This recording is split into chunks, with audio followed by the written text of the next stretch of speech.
Are you kidding me? Faking sickness? Do you have any idea what I went through? It wasn't a fake. I really had a heat stroke.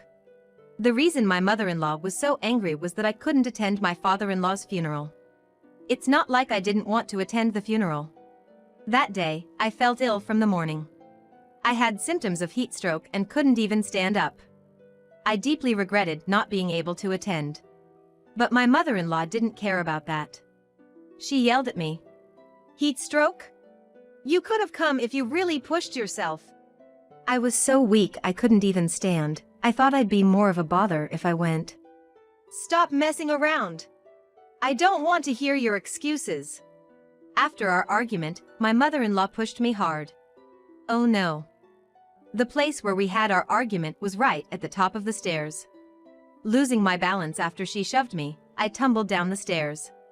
Suddenly, my mother-in-law shouted, "Watch out!"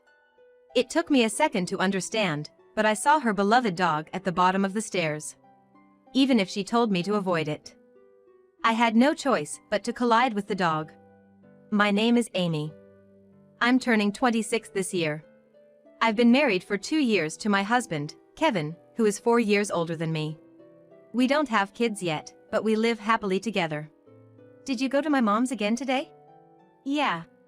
Sorry you have to do that every day. Ever since we got married, I started a part-time job at a local supermarket.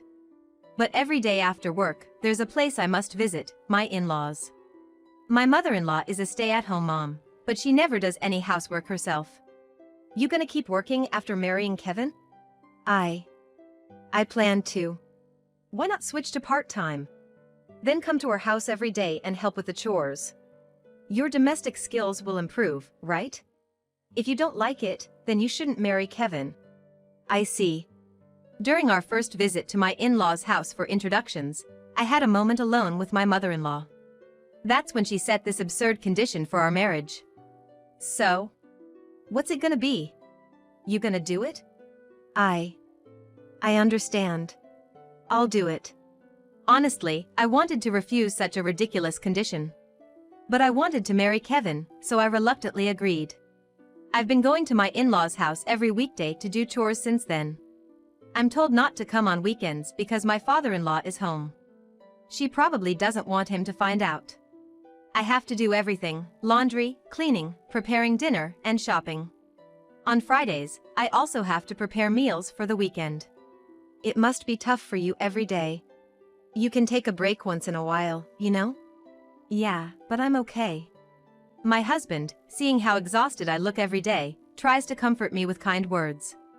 If I didn't have to go, I wouldn't.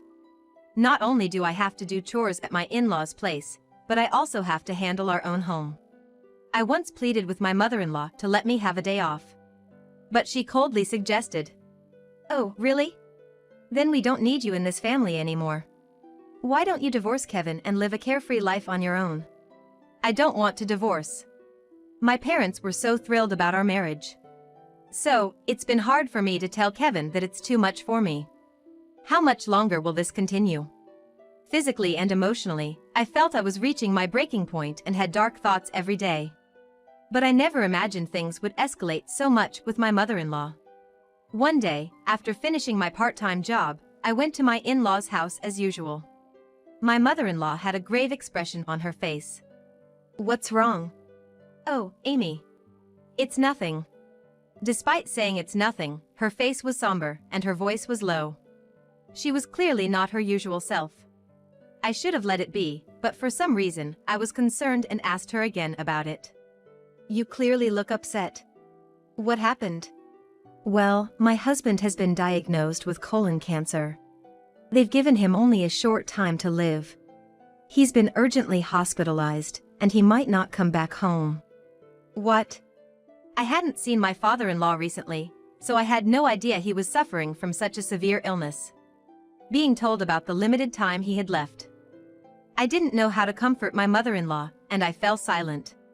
"You don't have to be down too. Just go home for today. Do you not want me to do the chores?" "I just want to be alone today. So, no need for chores." As my mother-in-law said, I left their home that day. But thinking about it, it's quite heartbreaking. If my husband, Kevin, had such an illness, it wouldn't be someone else's business. My mother-in-law must have been devastated. I decided to give her some space, and I didn't go to their house the next day. However, the day after that, she called. "Hello. How are you? Why didn't you come yesterday?" I thought, since you were feeling down. "That's no excuse. Come over now." She didn't have to get so angry. After she hung up abruptly, I headed to their house immediately. "You worthless daughter-in-law! The laundry's piled up, and I couldn't even eat dinner yesterday. Get to work! And while you're at it, take care of the dog." Entering their living room, I was met with a chaotic scene of clothes strewn everywhere. How could they make such a mess in just a day? In a way, that's quite a talent. I'll get right on it. I started by picking up the clothes scattered on the floor and began doing the laundry. And there was such a pile. While I was operating the washing machine, my mother-in-law called from the living room. "Why are you just standing there? Hurry up and clean." I know. I held back from retorting. If I talked back, she might threaten divorce again. She instructed me to clean the room where her beloved dog stayed. Ugh. What's that awful smell? That room didn't have air conditioning. The poor dog living in such conditions was pitiable. Moreover, its waste was left untouched, creating a terrible stench. "You should take better care of the dog." "I know. This is to get back at you." If you care about the dog, then why? While listening to my mother-in-law, I was thinking that internally. After that day, my mother-in-law's mistreatment escalated. Taking advantage of my father-in-law's absence, she started summoning me not just on weekdays, but on weekends too, burdening me with all sorts of chores. Ultimately, I even ended up having to walk her dog. Living this way, I lost a significant amount of weight. I was sleep-deprived, waking up early, and looking after my own home became quite a challenge. Then, 6 months after my father-in-law's hospitalization, he passed away after his long battle. "David!" My mother-in-law cried out in the hospital room. I also shed tears, watching that scene. Though I hadn't seen him much recently, he always cared for me when we did meet. It was heartbreaking that he was gone. I wanted to pay my respects and gratitude at the funeral. But the next day, I woke up feeling extremely ill. I wanted to bid him farewell with all my gratitude. However, the next morning when I woke up, I felt terribly ill. It was hard even to stand up. I had been making various preparations for my father-in-law's funeral, but symptoms similar to heatstroke began to manifest. Gradually, my hands and feet started cramping. "Hey, are you okay? You look pale." Kevin voiced his concern around noon. Apparently, my complexion was very off. "Yeah. I feel awful. My hands and feet are cramping. Might be heat stroke. Don't overdo it, okay?" "Yeah. I think I'll be okay if I just rest a bit." I reassured Kevin and decided to rest in a cooler room. However, even when it was time to head to the funeral, my condition didn't improve. "I'm sorry. I'm not feeling well. If I go like this, I might just be a bother." "It's all right. Amy, why don't you rest at home? I'll explain everything to everyone." "I'm so sorry. I couldn't be there for your dad's last moments." "Don't apologize. It's only natural to prioritize your own health. Make sure you get some good sleep, okay?" Reassured by my husband's kind words, I saw him off as he left for the funeral and, feeling relieved, I soon fell asleep. When I woke up and checked the clock, it was just past 5 a.m. the next morning. What? I slept that long? I was surprised at how long I'd been out. But thanks to that, I felt completely refreshed. As I went about my usual routine, making breakfast and cleaning up, my husband woke up. "Good morning. Did you sleep well?" "Good morning. Thanks to you, I'm feeling great now." "About yesterday. I explained everything to Mom, but she's really upset you didn't attend the funeral." "Figures. Guess I have to go and apologize." I wasn't really looking forward to it, but I decided to head to my in-laws' house and apologize to my mother-in-law in person. Hello. What are you doing here? I'm sorry about yesterday. Just come in for now. Upon arriving at my in-laws, I apologized and was allowed inside. She's quite mad. She glared at me with cold eyes. However, she didn't say or do anything further and quickly retreated to her room upstairs. I need to apologize properly. I followed her upstairs and tried to talk to her. I'm really sorry about yesterday. What are you sorry for? For not being able to attend the funeral. The moment I said that, my mother-in-law screamed at me, her face red with anger. Are you kidding me? Faking sickness? Do you have any idea what I went through? I wasn't faking it. I really had heat stroke. I truly didn't want to skip the funeral. I wanted to be there for my father-in-law's last moments. But of course, she didn't know how I felt. And continued to yell at me. Heat stroke? You could have come if you really tried. It was so bad I couldn't even stand, and I thought I'd just be in the way. Stop it with the excuses. I don't want to hear it. After arguing with my mother-in-law, she pushed me hard. Oh no. The argument took place right at the top of the stairs. Losing my balance, I tumbled down the stairs. Suddenly, she shouted, "Watch out!" In a split second, I realized her beloved dog was at the bottom of the stairs. Even if she told me to watch out, there was nothing I could do. I ended up colliding with the dog. What have you done? Frantically, she rushed down the stairs. Ignoring me, she was only concerned about her dog. So, in her eyes, I'm less important than the dog. As I faded into unconsciousness, that thought lingered in my mind. When I woke up, I was in a hospital bed. Huh? The hospital? Why? I was disoriented, looking around in confusion. Amy! You're awake! Thank God! My husband was beside the bed, relief evident on his face. Why do you look so upset? I fell from the stairs. Oh, I remember now. I recalled being pushed down the stairs by my mother-in-law. She told me you slipped and fell. I was so worried. Slipped? Did she tell you that? Yes, why? She pushed me, and now she's lying about it. My mother-in-law seemed to have given false information to my husband. No, it wasn't like that. Your mother actually pushed me. What? You're kidding, right? I'm not kidding. When I apologized for not attending your dad's funeral, she got heated and pushed me. I remember colliding with her dog after that, but... Hearing the truth from me, Kevin buried his face in his hands. Well, it's no wonder. His own mother did something almost murderous. Mom did that. I'm so sorry, Amy. Kevin said and then staggered out of my hospital room. Luckily, I only suffered bruises and was discharged the next day. There's still a bit of pain, but it shouldn't interfere with daily life. I'm home. As I entered the house, I could hear Kevin arguing with his mother from the living room. What have you done? I've told you, I didn't do anything. What's all the fuss about? I opened the door to the living room where they were arguing. What's going on here? I got home and was confronting Mom about what you told me yesterday, but she insists it didn't happen. I didn't do anything, right? The nerve of her to play innocent in front of me. I can't believe her. More importantly, because of you falling down the stairs, my dear dog got hurt. Aren't you going to apologize for that? Ah, that dog. Glad it was only injured. But is she serious? She's the one who should be apologizing. My anger towards her started to bubble up. If you don't say anything, how will we know? Can't you apologize? If you can't, maybe you shouldn't be with Kevin. Should I help you guys divorce? That's enough. I've had it.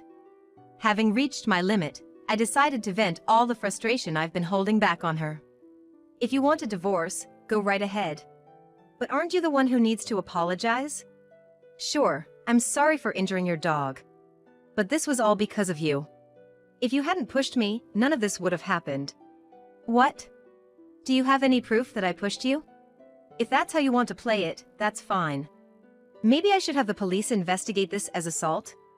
If she thinks I'm just going to let this slide, she's mistaken. But the moment I mentioned the police, her face turned pale. The police? You're exaggerating. Exaggerating? I lost consciousness because of what you did. It was fortunate that I only got bruises, but what if it had been worse? What if I had died? You'd be arrested for murder, wouldn't you?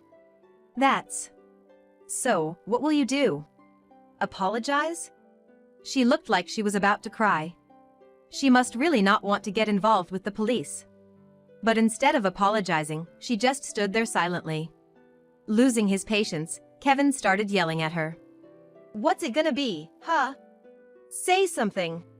Weren't you the one who said silence won't solve anything? I'm sorry. I promise I won't do anything like this ever again. Please forgive me. It took her son yelling at her to apologize? She clearly doesn't take me seriously. Even though she apologized, deep down, I felt resentment. Well, all right. I'll let it slide just this once. Really? She looked relieved, probably thinking I had forgiven everything. But she's mistaken. I was only forgiving the incident with the stairs. She thought I'd forgive everything she's done? Boy, was she wrong. I confronted my mother-in-law and said, as for this incident, sure, but I'm not gonna let go of everything else. Every single day, you took advantage of me. Cleaning, laundry, cooking, shopping. You dumped everything on me. Every time I tried to refuse, you'd threaten me with divorce. I'm fed up. I never want to see your face again. Just get out of here. I'm so sorry. In sheer fear, my mother-in-law's voice wavered, and she slumped to the ground. It seemed her knees had given out, unable to get up. Looking down at her, I pressed on. Don't you dare dump your chores on me again. And if you try anything like this, I won't hesitate to call the police. Got it? Now, get out of this house. Yes. I'm sorry. The tables had turned. Completely terrified of me, my mother-in-law crawled out of the living room and left my house. Phew, that felt good. Amy, when you get mad, you're kinda scary. Well, maybe if you take me lightly, you'll end up like your mother. I'd never underestimate you. I'll take it to heart. After my mother-in-law left, Kevin and I had that conversation. In the past, I was constantly threatened with divorce by her, never really able to speak my mind. This incident allowed me to finally give her a piece of it, a silver lining in an unfortunate situation. Thinking about it, no one can force someone to divorce. Back then, I felt cornered, unable to think clearly. At least now, I don't have to visit and take care of her anymore. She's gonna have to step up and do her chores. A week later, I was back to my peaceful routine. The bruises from the fall had healed, and I felt no pain. What made me happiest was not having to go to that stressful house every day. After finishing my part-time job, I returned home to relax and do housework. The simple joys in life felt so rewarding. I'm home. Kevin returned from work. Though he was later than usual. Welcome back. You're late today. Did you have overtime? No. I went to check on my mother. Right, I might have cut ties with her, but she's still Kevin's only remaining family. Oh, I see. How's she doing? Is she okay? But as I asked, Kevin's face darkened. I thought, could she be sick? If so, I'd genuinely feel sorry for Kevin. Losing both parents to severe illness one after the other. Such thoughts crossed my mind, but it turned out I was mistaken. She's not doing any housework. The house is filled with trash, clothes scattered everywhere, and she hasn't been taking care of the dog either. It stank so bad. Really? She probably forgot how to do housework since she always relied on me. But, when I yelled at her, saying if she can't clean, I'll put her in a care facility, she quickly started cleaning. It's just unbelievable. After being disappointed by her son and abandoned by her daughter-in-law, she's reaping what she sowed. 6 months later, Kevin occasionally visits her, but she's still as lazy as ever. But I've got my own life now. I've decided to live happily with Kevin and our unborn child, without any interference.